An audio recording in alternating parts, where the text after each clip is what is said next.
तमहम वंदे परमानंद माधव। जीवनर बासंती खुशी रे सप्तमक्षिकार गुज्जरण तोली उद्यान रूपक विद्यालय परिष्ठित क्षुद्र क्षुद्र कलिका मानकर विकृत कोणरू झरी आसुथुबा स्नेह ममता जणाई आरंभ करुछि मु आजिर वितर्क। एठारे उपस्थित थिबा समस्त विचारक मंडली को साष्टांग प्रणिपात जनाउछि एवं एठारे उपस्थित थिबा ध्रुवतारा उज्जवल सदृश मोर भ्रातागण पंचसती शिरोमणि अहिस्तु लक्षणी मोर भगिनीगण को स्नेह श्रद्धा ज्ञापन करी आरंभ करुछि आजिर विषय वस्तु। आजिर वितर्कर विषय वस्तुटी हेउछि शिक्षा व्यवस्था रे नैतिक शिक्षार प्रचलन केते दूर यथार्थ। एथि संबंध में मते किछि बयान रखिबार सुजोग देइथिबारु मु निजको श्रेय तथा ध्येय मने करुछि। प्रथमतः कहबाकू गले शिक्षा कौन? शिक्षार अर्थ हेउछि शृंखलित अध्ययन। सही शिक्षा केतेबेले पेट पोषण पई उपहार हुए तो सही शिक्षा केतेबेले वैषयिक ज्ञान कौशल पई।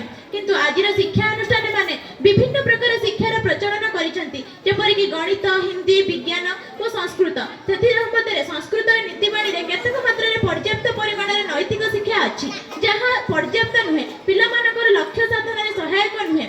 अर्थ आसे चली जाए किंतु नैतिकता आसे वृद्धि पाए। सेथिपई तो कह जाइछि money comes and goes but morality comes and grows. नीति संबंधी शिक्षा को नैतिक शिक्षा कह जाए। निंदन्तु नीति निपुणा जदि बा स्तुवन्तु।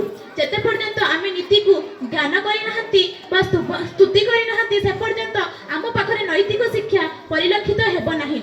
आज समाज रे शिक्षाविद माने कहउचंती समाज आज कलुषित मनिष बाट को अबाट करिछि नीतिहीन जीवन यापन करुछ किंतु एहर कारण खोजिबा को केही प्रस्तुत नहंती। एहर एकमात्र ही कारण रहिछि आम समाज रे नैतिक शिक्षार अभाव रहिछि। मनिष एक सामाजिक प्राणी समाज रे बंची रहिबा पई शिक्षार तो गुरुत्वपूर्ण रहिछि किंतु नैतिक शिक्षा एहा जने मनिष को सुगुणाकृत मनिष रूप में बढ़ी तोली थाए। समस्तक मन रे प्रश्न सरस्वती शिशु विद्या मंदिर रे पढुतबा पिला मानकर विचारधारा काहेकि एते उन्नततर? एहर एकमात्र कारण हेउछि सेमानक विद्यालय रे नैतिक शिक्षा पई एक विषय वस्तु अछि जहा द्वारा सेमानकर विचारधारा सेमानकर लिखन शैली सब किछि उन्नततर व स्पष्टतर मध्य।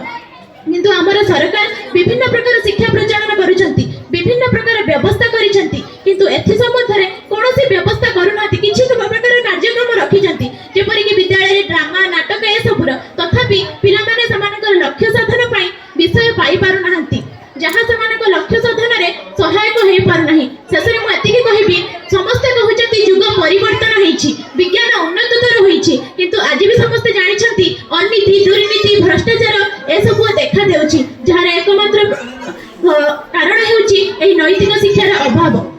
कविशेखर चिंतामणि सेथिपई कहिसंती गढ़े दरिद्र तनु पारी करी मानव अमर लोह झन्ने जस्न तुम पाई। जेते पर्यंत आमे निजे एथि प्रति सजग होई पाइ नाहंती से पर्यंत आमे अन्य मानकु सजग करि परिबा नाही। आ मोर एतिके